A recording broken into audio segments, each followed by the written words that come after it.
দুবছর শাসনকালে মমতা বন্দ্যোপাধ্যায়ের প্রতি জনগণের মোহভঙ্গ হয়েছে কিংবা মানুষ ফের সিপিএমের দিকে ঝুঁকছে, এই দুটির কোনোটিই ঠিক নয়।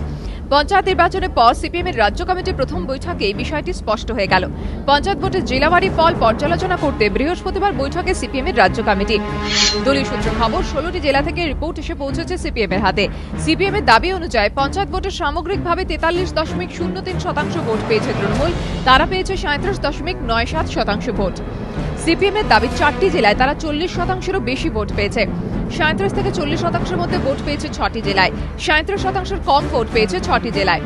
জলপাইগুড়িতে জেলা পরিষদ ধরে রাখার পাশাপাশি 2 চব্বিশ পরগনা, নদিয়া, মুর্শিদাবাদ এবং উত্তর দিনাজপুরে দল ভালো ফল করেছে বলে মনে করছে সিপিএম নেতৃত্ব, যা অত্যন্ত ইতিবাচক ইঙ্গিত বলে দাবি করছে তারা। সিপিএম নেতৃত্বের পর্যালোচনা অনুযায়ী অত্যন্ত খারাপ ফল হয়েছে পশ্চিম মেদিনীপুর, পুরুলিয়া, বাঁকুড়া ও বর্ধমানে। সিপিএম এর 2 চব্বিশ পরগনা জেলা নেতৃত্বেরই দাবি, তাদের জেলায় যেখানে তৃণমূল সন্ত্রাস করতে পারেনি সেখানেই সিপিএম অত্যন্ত ভালো ফল করেছে।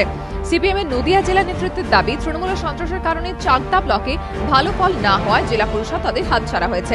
সিপিএম এর মুর্শিদাবাদ জেলা নেতৃত্বের দাবি, কংগ্রেসের সঙ্গে তাদের ভোটের ফারাক মাত্র 1%। কিন্তু তাৎপর্যপূর্ণ বিষয় হলো, একথা সিপিএম এর শক্ত গড় হিসেবে পরিচিত পশ্চিম মেদিনীপুর, পুরুলিয়া, বাঁকুড়া ও বর্ধমানে শোচনীয় ফল হয়েছে।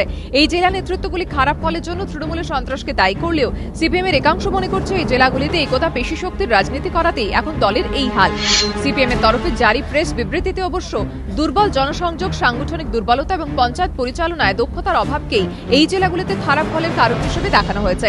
পঞ্চায়েত ভোটে পূর্ব মেদিনীপুরের ফলাফল 2011 বিধানসভা নির্বাচনের তুলনায় ভালো হয়েছে বলে দাবি সিপিএম নেতৃত্বের।